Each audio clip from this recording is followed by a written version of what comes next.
The enlightened divine states then, the Supreme Godhead, these all calibrate at 1,000 or 5,000, and Archangel is 5,000 and up.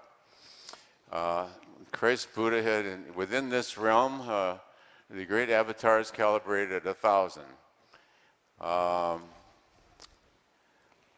these are the states about which man has wondered and written, and they're the most difficult to define, because that which is called enlightenment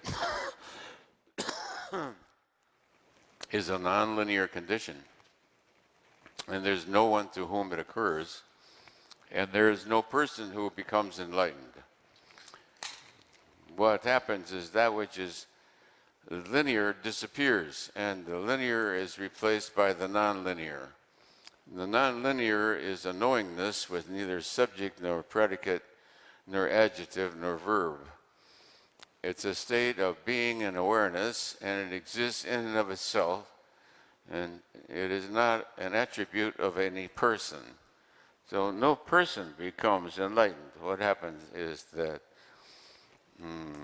that which was is replaced by an infinite state. So what exists then is an infinite state in the service of which the body speaks and walks around, etc.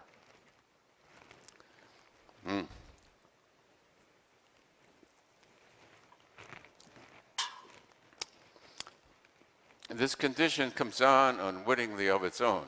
There's certain karmic propensities. And of course, in spiritual work, what we try to do is remove the obstacles. So we don't create an enlightened state. We don't create an enlightened state. What happens is we remove the obstacles.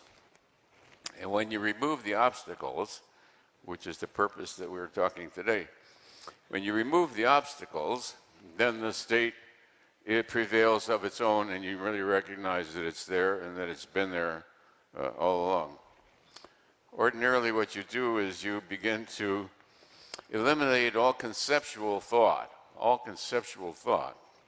Why? Because conceptual thought all has to do with appearance, and reality has to do with essence. When we calibrate something, what we're asking is, what is its absolute reality? What is the essence, not the appearance?